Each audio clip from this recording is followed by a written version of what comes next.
Thank you all for joining today's webinar. We're going to get started with today's conversation as we just have a short hour allotted for this. This is going to be a really great conversation on an incredibly timely topic. So it's really our hope that when you leave today's webinar, you have some additional tools in your tool belt on really how to navigate this space as brand marketing and communications practitioners. So just a bit of housekeeping before we get started on today's session. We're going to leave about 10 to 15 minutes at the end of the session for audience Q&A. So please use the questions function on your Zoom toolbar to submit a question for our panel. We're going to begin today's session with a quick overview of the topic, some fresh off the presses, new data and insights, and 2 case studies that we hope will kind of bring context to the conversation. From there, we'll move into our panel discussion, which I know is what you are all really here for. So super excited to dive into that. So first, to level set on where we are today and why this conversation is just so critically imperative. That is that we live in a world where an estimated 4.9 billion people use social media platforms. This is actually expected to jump to 5.85 billion by 2027, which means that social media is just omnipresent in our lives across the vast majority of the globe. Social media can do many things, right? It can connect us to friends and loved ones across the globe. It can inspire us through creativity and comedy, and it can educate us. But social media also has the power to divide us. Because these threads of conversations often go unchecked, it can lie to us. And that is why we've seen this massive influx of mis and disinformation, which has really been spreading quite rapidly, especially since the 2016 presidential election here in the US. And this flow of toxic conversations is often driven by bots, trolls, bot-like accounts that are sometimes being really forced by these nefarious forces with discrete goals, which we may or may not know what they are. So as I said, because this information and these conversations are often going unchecked, a simple click of a button can deploy a mistruth that in a matter of minutes has the potential to spread to millions or even billions of people. And when this information reaches individuals, it can alter their perceptions and their versions of reality. Because the spread of false information, even unintentionally, can quickly turn perceptions of truth, causing reputable and even well-informed individuals to believe in this false rhetoric. So this is what we're hoping to better understand and uncover through this session. First is, what is the interplay of mis and disinformation and popular rhetoric today?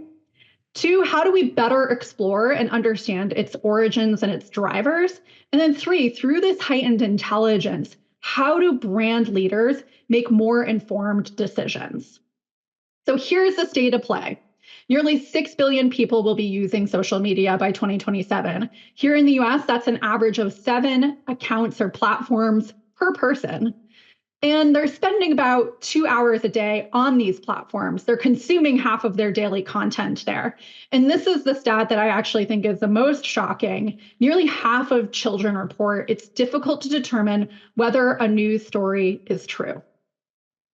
So why is misinformation on the rise today? It's really rooted in 4 truths. One is that fake news spreads faster online than truth. An MIT study actually looked into this phenomenon on the X platform, and it found that false news stories are 70% more likely to be retweeted than true news stories.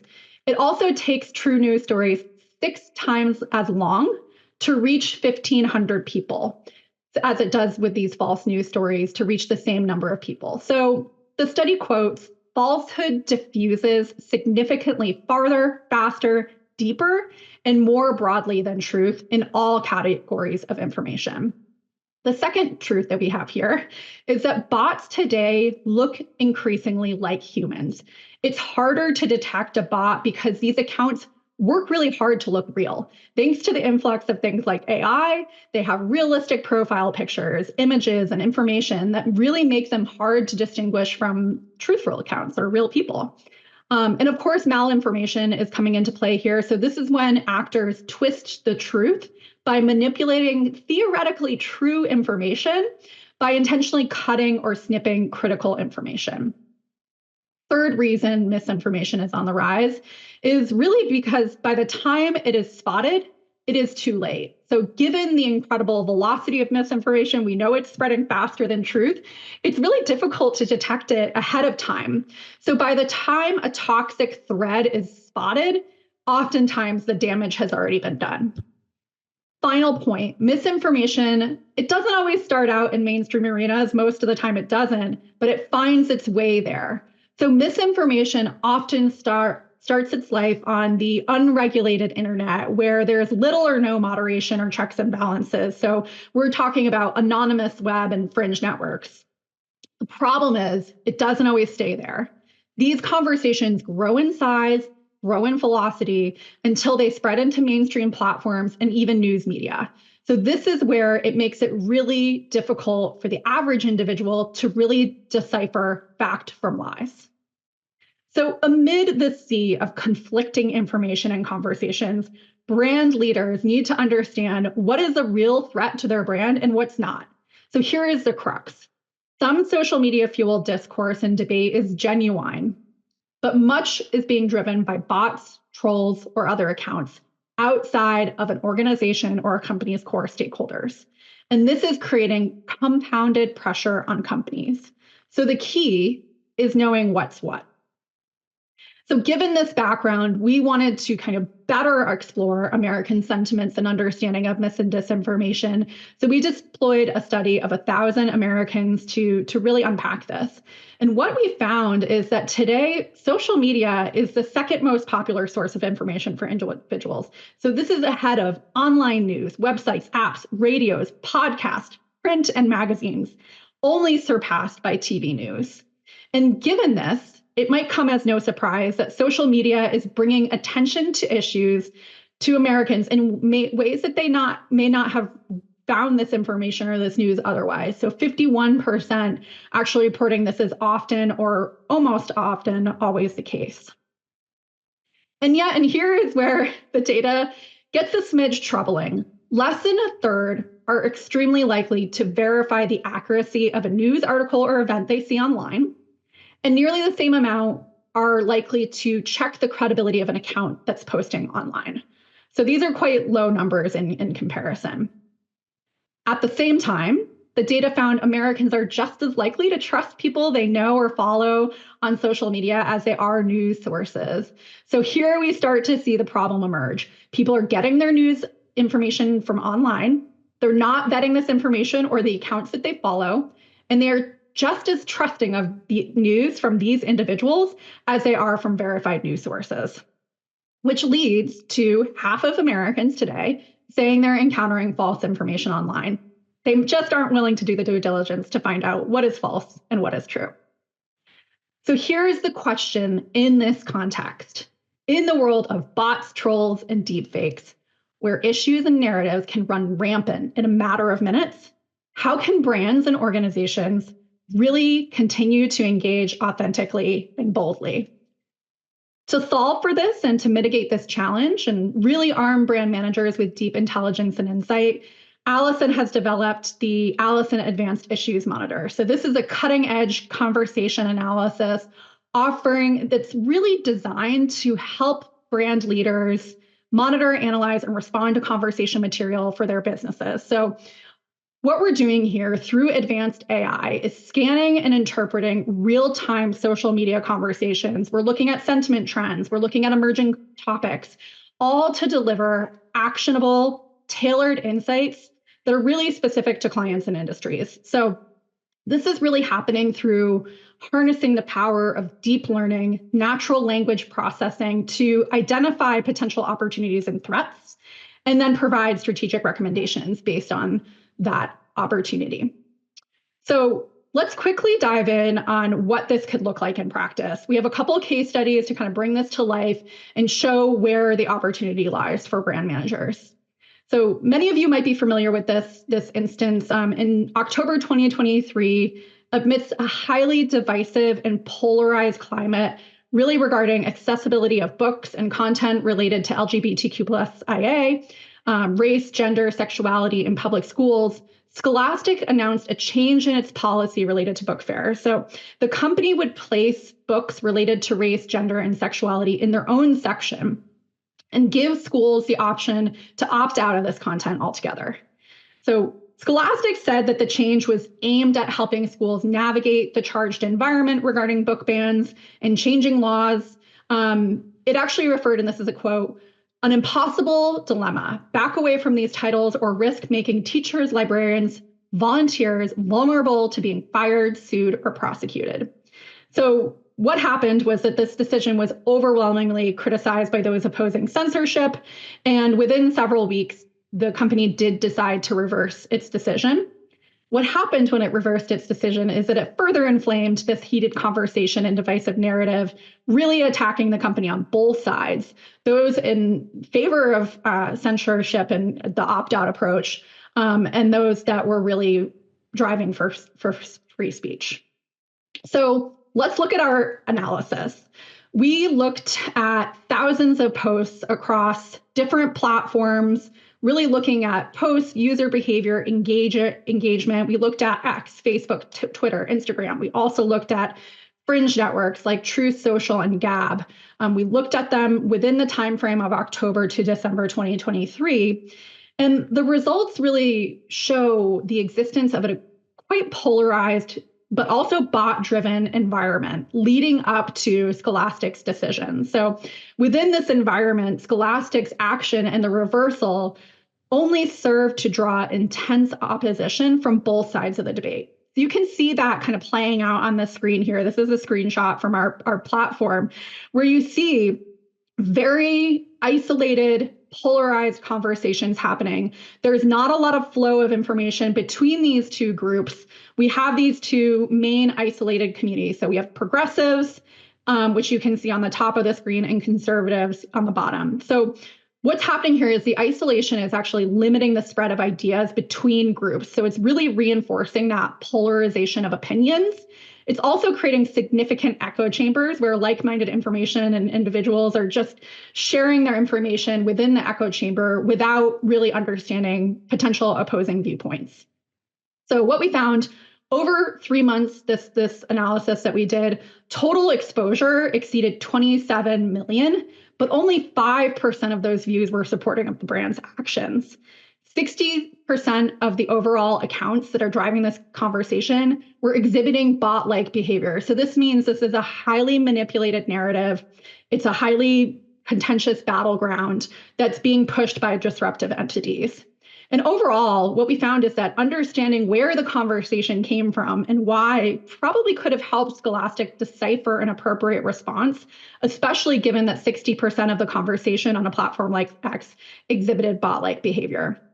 So really, the final conclusion here is that greater visibility into the social landscape relative to these progressive and conservative conversations and voices, the volumes of the conversation unfolding around each, could have allowed Scholastic to have kind of better anticipate the overwhelmingly negative and loud response from progressives to its initial decision to segregate content and provide schools with an opt-out option.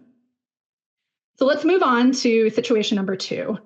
This is really looking at the issue of women's sports and gender identity. So through the first half of 2024, issues related to gender identity in sports obviously took a very front and center forefront of media and social media conversations, particularly around this question of whether transgender women should be allowed to participate in women's sports. So this was obviously driven by the Biden-Harris rewrite of Title IX, including gender identity as a protected class, which resulted in legal challenges, court rulings, public statements by different officials and influencers and athletes, which really caused a coalescing of differing opinions on this debate. So these actions really helped to create an environment where the positions and actions of brands and even sports organizations and athletes themselves were being really increasingly scrutinized. All that with the backdrop of the Olympics unfolding. So our analysis really focused on the time period of March to about mid-August 2024, so right in that sweet spot of the Olympics. So we looked across, again, thousands of posts. We looked at user behavior. We looked at engagement and how these conversations were unfolding across mainstream and fringe networks. So during this period that we analyzed, we saw a broad range of distinct communities pushing a variety of toxic narratives with a primarily anti-trans theme. So you can see here, the conversation is just much more prolific than we saw in the scholastic analysis. And you can see based on the size of the circles that some of these people are highly influential. So we're calling these gatekeepers. These are accounts that are basically acted as critical connectors with a network of conversations really having the most visible activity. So one of those prominent examples of those gatekeepers is Riley Gaines. She's an Olympic influencer. She has very outspoken views on gender participation.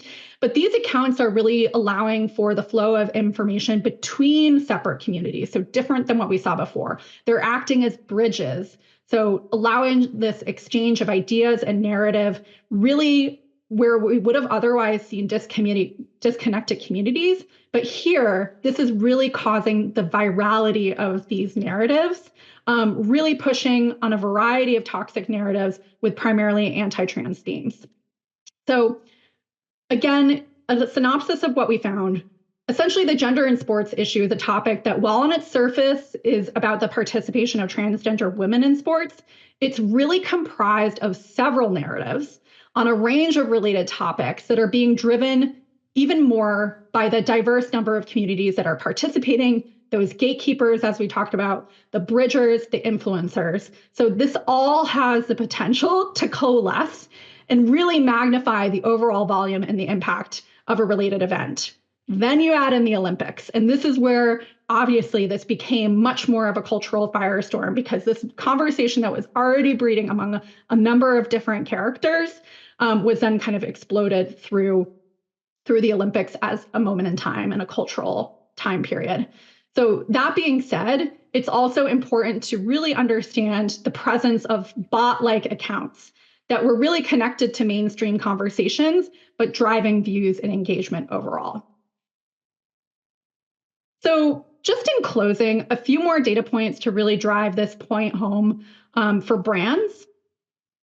As evidenced by the fact that 93% of our respondents believe it's important for brands to actively address or correct misinformation related to their industry, and another 3/4 stating that their trust in a brand could be impacted if that organization was linked to not addressing misinformation. So we'll talk about that in our panel conversation. But perhaps even more enlightening, half of consumers said that their opinion of a company would become more negative if they found out that company changed its stance due to pressure from an online community. So with all that as our backdrop, we're now going to go into our panel conversation and really unpack this even further. So super excited to introduce our 3 panelists today. I'm going to do some quick bio introductions, and then we'll go right into the Q&A. I will start with Adam Berinsky. Adam is a professor of political science at MIT. He received his BA from Wesleyan University and PhD from the University of Michigan. Adam is a specialist in the fields of political behavior, public opinion, with over 25 years of experience in survey design and analysis. And for the last decade, Adam has really been focused on studying political rumors and misinformation. So great person to really fuel us into the panel conversation. Next, I will introduce Andrew Higham. Andrew is a director of thought leadership and reputation at the Harris Poll, one of our sister Stagwell agencies. Andrew is a former political campaign pollster and organizer, and he now works on developing brand and communication strategies for clients that navigate the intersection of business, politics, and culture. And his insights have been featured in the Wall Street Journal, Fortune, Bloomberg, Axios, and The Guardian. Finally, we have Rosemary McGillan. Rose Rosie has spent 25 years developing and implementing communications and marketing programs to drive social impact. Her specialties include developing strategies for industry, government, nonprofits to really build awareness and change behavior around public health, community readiness, and access to care. And in her role at the Red Cross, Rosie oversees enterprise-wide marketing and communications efforts for all lines and leads to the government relations team. So thank you all for joining us today. Really excited for this conversation. I think we can, yes, go straight into questions. I'm going to start with you, Drew, because you have fresh data on this topic as well. I'd love to just start in, the Harris poll has been tracking misinformation for a while. Can you share some of the latest data that your organization has? Yeah, so we just did last month, ahead of the election, we did a poll with Axios, and we found that 54% of Americans are disengaging from politics because it's become just too hard for them to understand what's reality and what's not. And then a similar percent, 53% say that it's become hard for them to tell fact from fiction, and they don't know what is real or not anymore. Similarly, right after the election, Stagwell commissioned a poll around misinformation in the election, and they found that misinformation and quote unquote fake news was the top issue undermining trust in the news media, and just eroding from after the election, surpassing things like bias and sensationalism that other people cite. But it's misinformation driving the most trust in it. And I know, Drew, you've been kind of talking about the influx of Gen AI and how that's kind of fueling this distrust and lack of understanding of what's real and what's not. Can you touch a little bit on what you all found as it relates to that? Yeah, so in one of our tech industry reports earlier this month, we found that about 80% are worried that children today who are growing up in kind of this new media environment will be even more susceptible to struggle in determining what's real and what's fake from Gen AI information. And then in our Axios Harris Poll 100 survey from earlier in the year, we found that 68% of Americans think that AI will generate and spread misinformation even more on social media platforms. So they see AI as a way of exacerbating the issue, not so much helping combat it like a lot of people think will be the answer. Wow. And I even see that, I think, on my own social media channels. I look at a beautiful picture of Scotland. I'm like, oh, I want to go there. Oh, it's not actually a real place. Cool. I see this regularly now with just fake environments and fake pictures, and it does start to delude what you understand to be real. Like I live in Colorado, and I saw one the other day that said Aspen, and it wasn't actually Aspen, but I think it starts to warp people's sense of reality. Right. So you can see how this would particularly impact children who are, just learning about the world and exploring, and they're particularly susceptible to some of this information or misinformation. Adam, I'd love to talk about it from your background and perspective. Can you give us a little context? I mentioned earlier in the presentation around 2016 kind of being a milestone moment when it comes to misinformation, but what are some of the origins of mis and disinformation, and where did it start, and where are we now? Yeah, I think it's very important to note that this is not a new phenomenon. So we've talked about the rise of social media and how that might help the spread, but rumors, urban legends, in the marketing literature, there's a lot of talk in the 70s about rumors about different products. So like when I teach rumors to my undergrads, I talk about, when I was a kid, there were rumors that McDonald's hamburgers had worms in them. My kids are like, oh, no, that's not McDonald's, that's Wendy's, right? And so again, these rumors keep coming back again and again. So this is nothing new, but I think what is new is just the environment has changed in ways, as you were saying, where it's just more pervasive. And so to Drew's point, it's a lot harder to see, sort of what is fact and what is fiction in a world in which you're getting signals from both sides there. So I think what's happened since 2016 is just that there's been a decline in trust in the trusted authorities that's been going on again since the 1970s. But when people want to know what is true and what is false, they want to look to a trusted source. But increasingly, that's hard to see in a politicized society. Yeah. That's super interesting. I love the idea of, rumors have always been a thing, but when rumors are then kind of fueled by millions of people, retweeting and then snipping out portions of a rumor to make it look like fact, then we have a bigger problem on our hands, right? And even, the origins of disinformation. I was actually in Normandy recently at the D-Day sites, and there was obviously a whole campaign during World War II around disinformation to confuse the enemy, which is interesting within the context of war. But then when you think about the context of our everyday behaviors and really mis and disinformation causing individuals to not know what is truth and what is not, and that really becoming the world in which we're living with.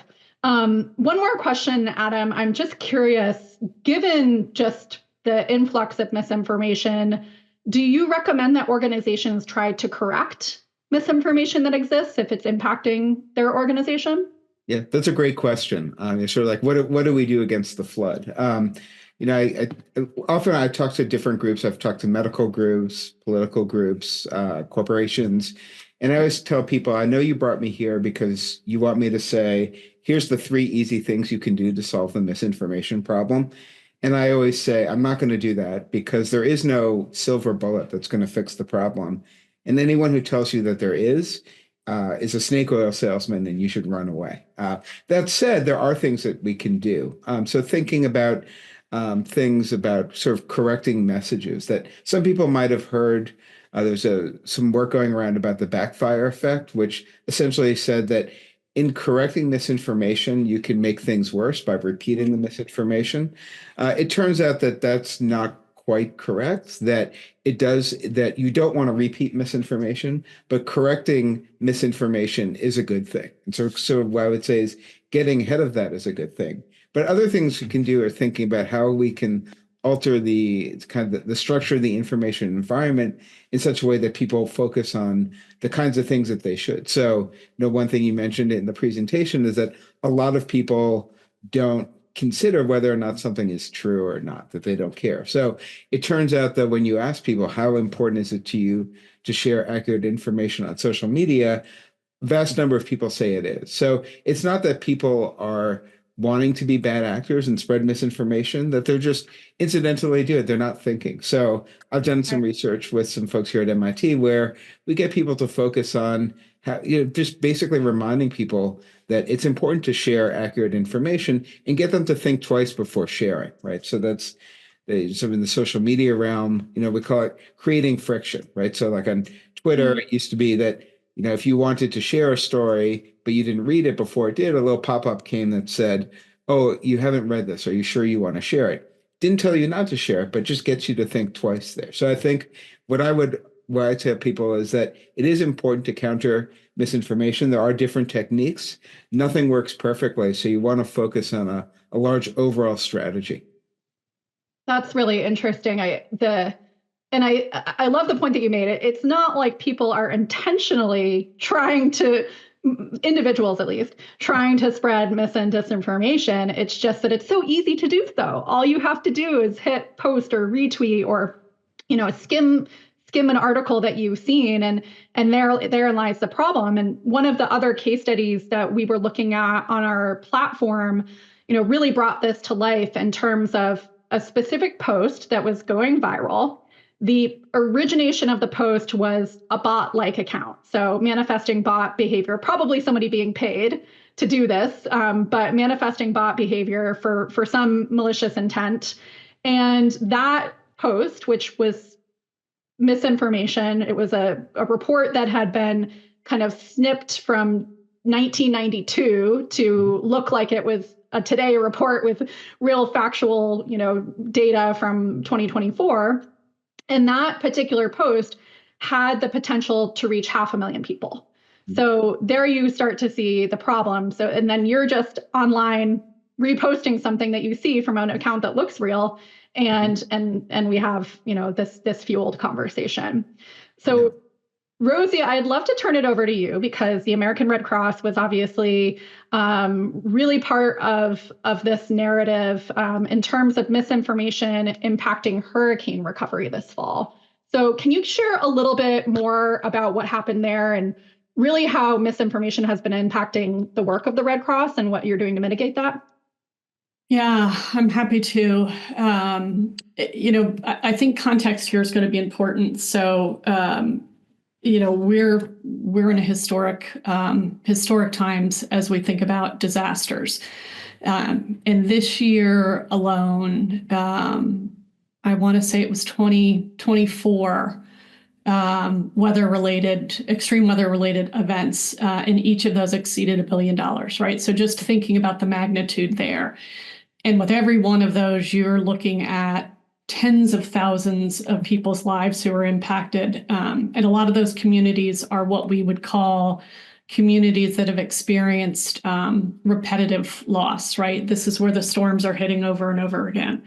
And so our top priority going into this fall, but going into any kind of a disaster, we used to call it season, but now it's annual.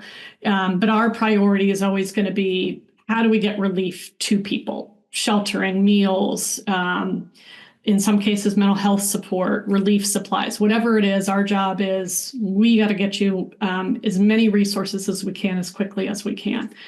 And if the trust in our brand is eroded in any way or impacted in any way, we can't do it, right? So that's why this is such a big, big deal to us. So in the instance of Hurricane Helene, which, just as a reminder to folks, that impacted Georgia, Tennessee, South Carolina, Florida, and North Carolina, Western North Carolina, and Western North Carolina in particular, and then, even Tennessee. Those are areas where they just never experienced that kind of disaster, and the loss has been devastating to them. And we're used to seeing the rumor swirl, right? We sometimes talk about how we have about a two-week love-hate period, where for 2 weeks we're good. By week 3, people don't like us anymore. But in general, we're used to those rumors sort of swirling around. This time, the immediacy and the volume was unprecedented. And it was something that we immediately knew was connected to the general election, right? Here you had 5 states that were all in play, critical states to the election, and we were seeing that the disasters were being politicized in some ways. And so this storm, Helene's, hit last week in September 27th, I think it was, just weeks before election. So you already had this perfect storm, for lack of a better term, of advertising that had already been happening, basically 6-8 months of people being inundated with communication around the elections. You bring in the disaster relief was sort of a low-hanging fruit. And a lot of this was directed at FEMA. And while we're not a government agency like FEMA is, we work really closely with FEMA in many ways, and we often get lumped in with FEMA. They're a partner of ours, but we do different things. And to give you some additional context, the volume for FEMA was 500,000 mentions a day. And we were included in 5 to 10% of those mentions. So we had our hands full, but not nearly as much as FEMA did. So one of the things that we looked at was, okay, what is it that people are claiming? And the 2 things that rose to the top: one, where is the Red Cross? And then number 2, the Red Cross is leaving. And then even as late as probably 3 weeks ago, there was this claim that the Red Cross was leaving and we're going to take your children with you, just sort of absurd things. And so what we did was we were bold, and we just took it head on. And it was interesting, Adam, as you were talking about defend versus not. We had no choice. And so we said, okay, here are the rumors. We would call out the rumors. We did repeat those rumors.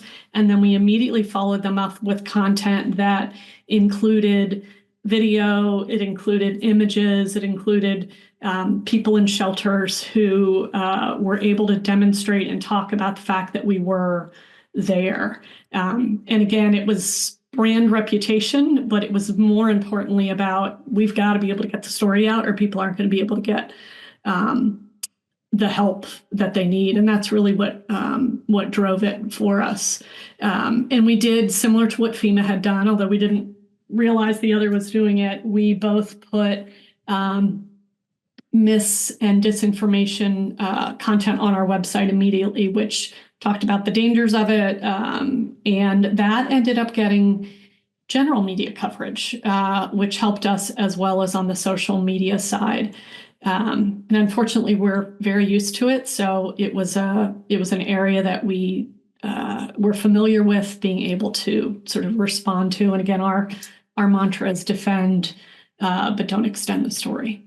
Yeah, that's great. And it seems like in these types of situations, Rosie, you just have to have a team that's incredibly agile and can act quickly, because you don't know what the kernel of the conversation is that's going to impact, and how do you correct that? You can't correct it in beforehand. You can only really correct it in real time. So, putting that content out there in different formats. I love the use of video and firsthand accounts.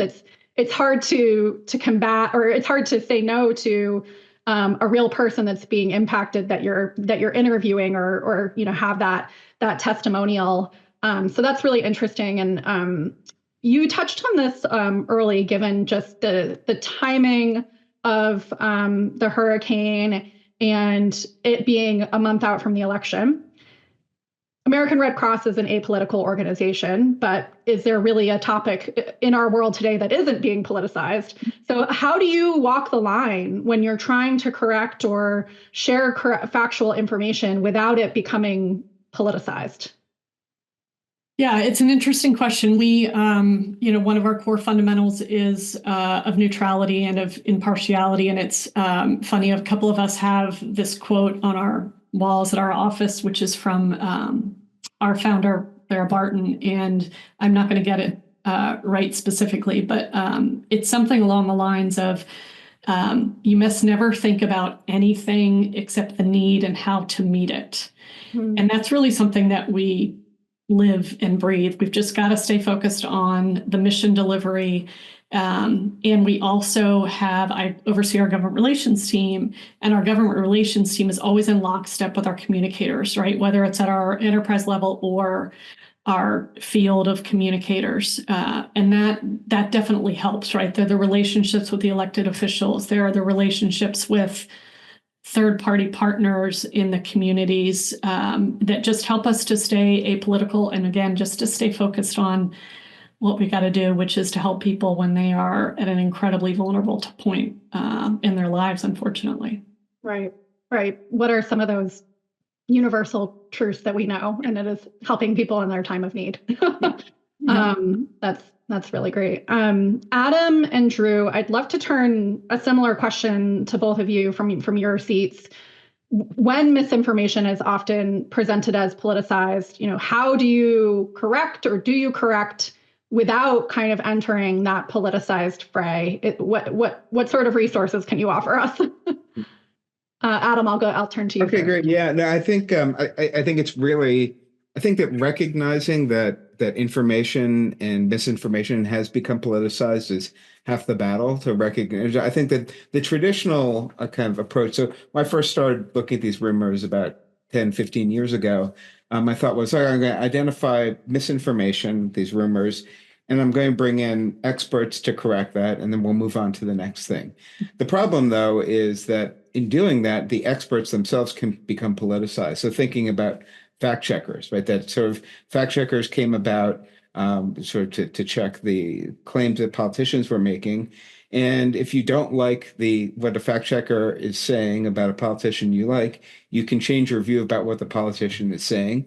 They're like, oh, it's misinformation. Or you can change your view of the fact checker. And that's increasingly what has happened. So I think a lot of these neutral authorities, these referees that we would want to bring in to adjudicate and say like, oh, this is true and this is false, that just doesn't work as the deliverer of the message. So a lot of what I've been focusing on is thinking creatively, not about who gets to determine whether or not something is supported by the evidence, but who delivers that message. And so, thinking about climate change. I was involved in some stuff at MIT.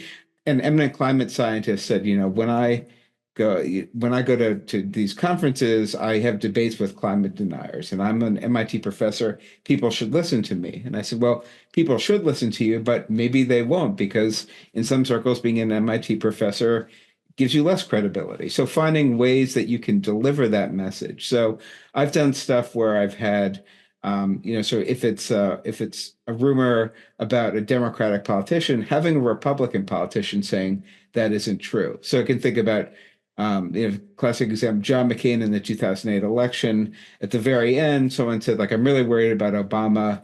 He's a Muslim. Sort of a lot of misinformation.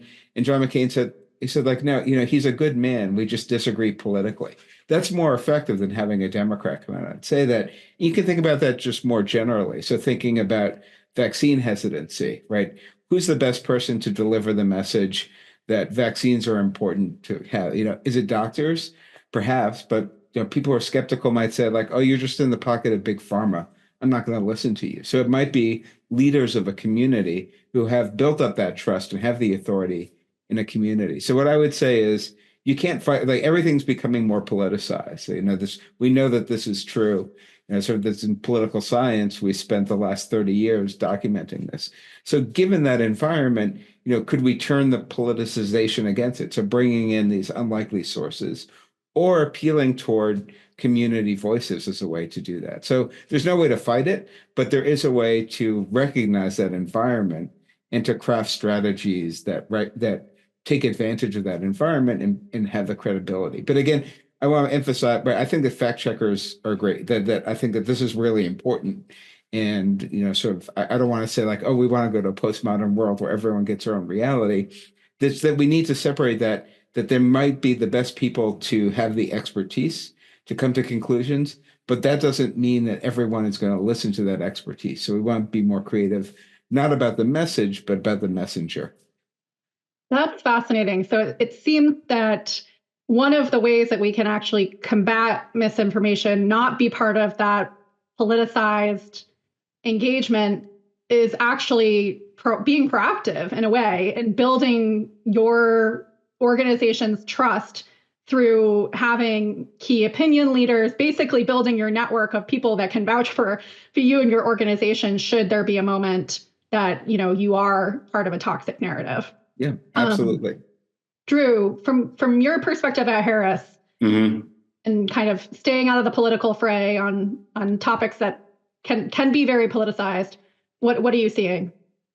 Yeah, no, I think using your credibility, whether it's with community leaders or businesses, a lot of businesses tend to be trusted more so than the government at this point with things with misinformation. In one of our polls with Axios, we found that the most common type of misinformation Americans see is misinformation spread by politicians themselves. So when they don't know who to turn and they do need to rely on people's trust, I think businesses can speak out to kind of set their record straight. Misinformation also harms business outcomes as well. In one of our nationwide studies, we found about a third of millennial investors have acted upon misinformation and financial news that they saw online, making the wrong choices and what stocks to buy. So it can have financial impacts on them. So, just establishing credibility and trust. So in their daily life, even outside of politics, it's spread into their financial life as well. As we were saying earlier with, the pictures of nature on social media, when it starts to warp your entire perception of reality, even outside of the political world, you start making poor business decisions or consumer decisions, whether that's with your money, with banking, buying the wrong products, and then it can just, evaporate your trust and everything. So businesses using the credibility and trust they do have with some of their consumers, I think, can go a long way in terms of, keeping people sane. Right. That's interesting. And even as you said, if your financial decisions are being fueled by misinformation, that could have overall market volatility implications, which is a little frightening. Rosie, would love to get a little tactical. You're obviously on the front lines of this, and not just as it relates to what happened in September, but ongoing.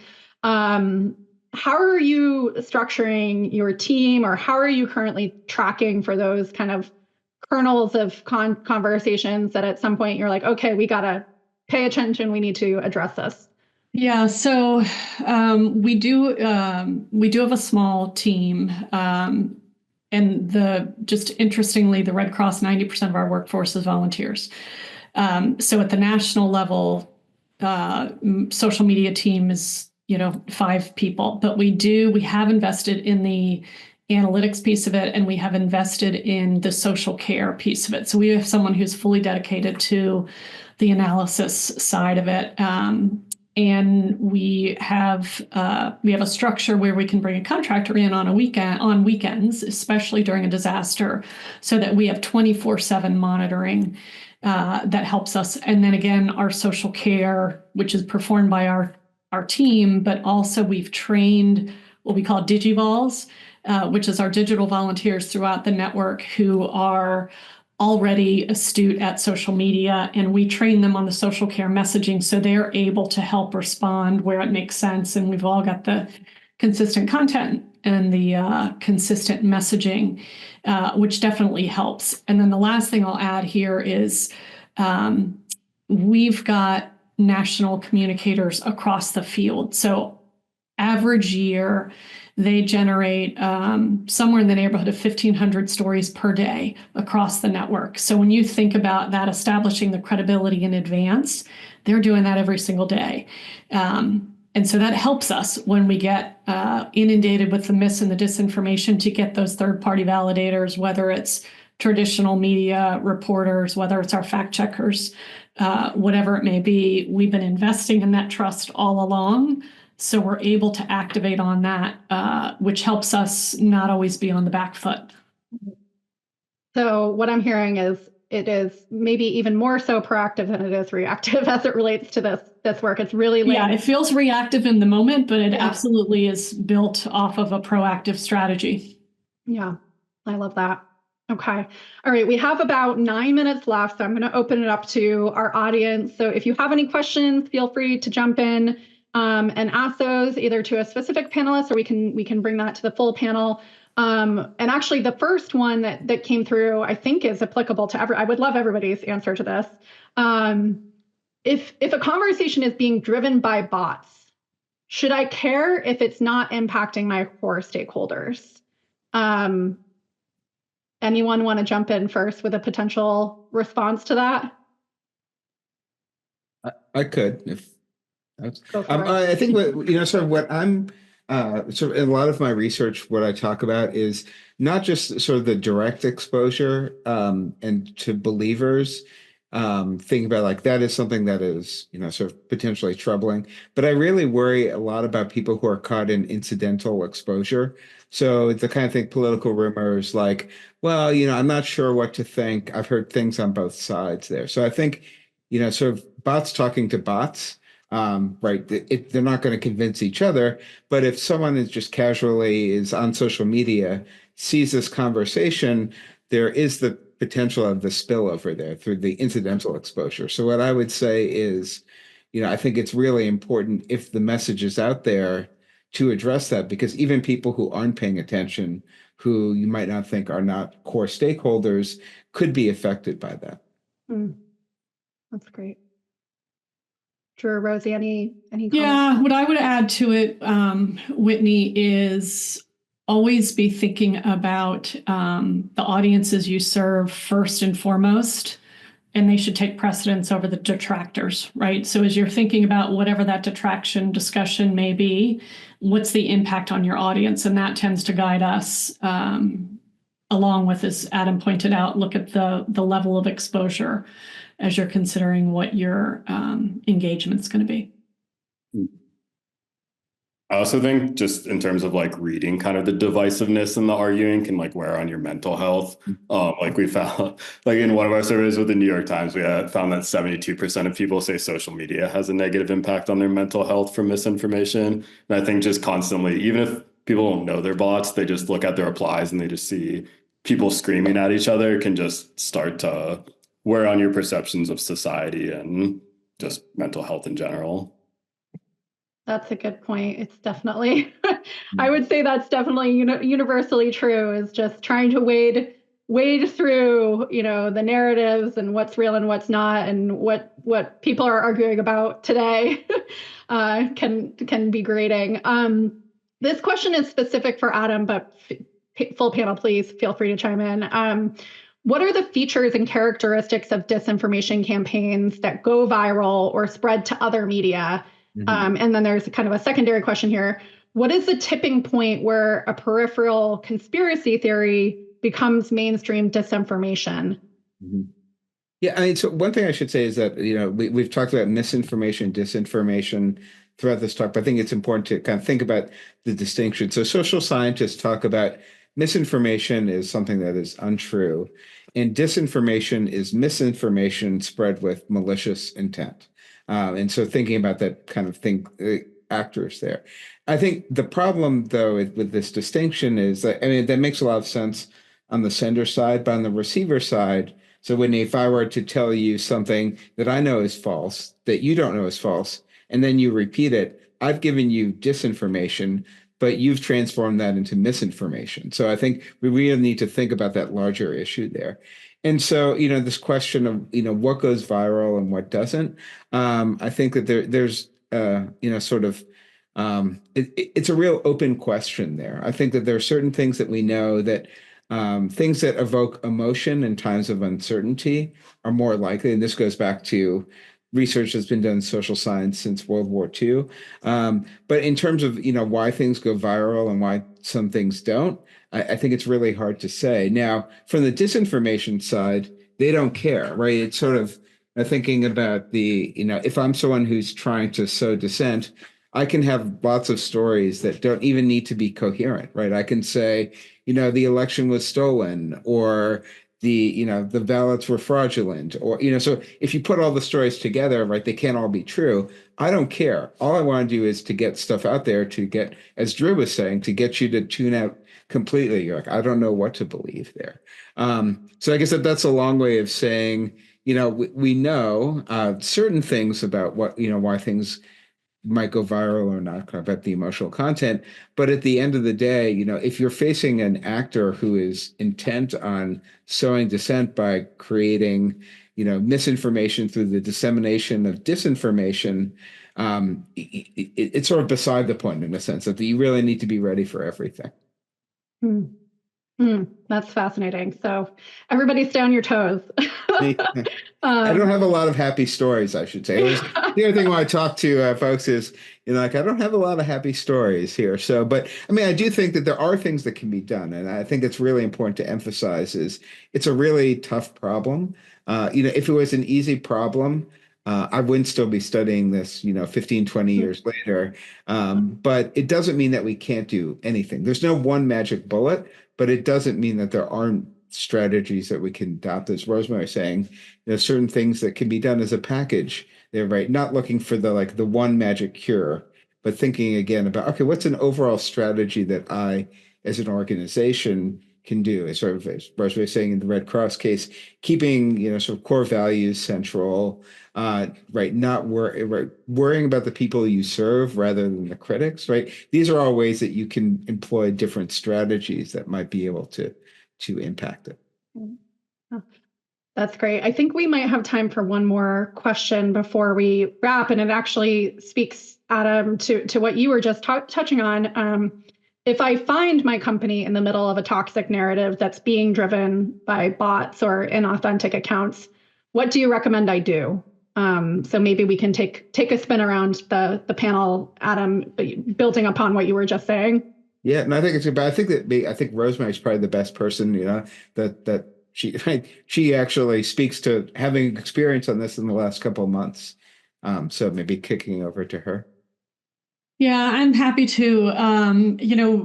We've got a couple of different criteria that we look at as we get pulled into some of that. And again, the first thing is it disrupting? And this again is individual to our organization, but I think you can probably take tidbits of it from any respective brand, but is it impacting our ability to provide our service, in this case, which is humanitarian relief, but is it impacting our ability to get relief to the people we serve first and foremost. So to give you an example of that, we were caught up in back and forth around, I'm using back and forth as a polite term, but we got caught up in discussion around, again, this fear that if you brought your children to a shelter, your children were going to be taken away. That directly impedes our ability to serve people who need sheltering. In another case, it was, and we often get pulled into on the blood donation side, debate about vaccinated blood. And it's usually a deliberate disinformation campaign that has contributed to that. And in that case, we've got to tackle that head on so that we are combating the misinformation or the disinformation in that case with clear factual information. So we really do just have to evaluate it and see again, how does it impede our ability to deliver our business, I think would be your first, the first question to ask yourselves. Drew, any final thoughts before we wrap on that topic? No, I think just building on that, maintaining, good brand reputation, good corporate reputation for your company so that when things like misinformation do start to kind of attack your brand, you have the trust and the credibility to kind of shoot it down where you can. We've seen in our research that, companies with less trust, if they do get caught in a scandal, misinformation or otherwise, when they get caught in a scandal, they just don't have as much built-in credibility and equity to kind of shoot them down, speak against them. Whereas ones with, stronger reputation do have the ability to step in and, kind of mitigate the damage. Yeah. Yeah. So again, something I've heard throughout the panel is, being proactive around this issue, even though it can feel very reactive, but there's a lot of groundwork that you can do to set up your organization in a better position to deal with any of these toxic narratives that should unfold. So with that, I just want to give a huge thank you to Adam, Rosie, Drew for participating in this panel, lending your insight to a very complex conversation and topic, which will continue to unfold. So thank you for lending your expert voices to this, and we'll continue the conversation. So please continue to follow the Allison social media channels for additional resources. So thank you again, and have a great day. Thanks for having us. Thank you.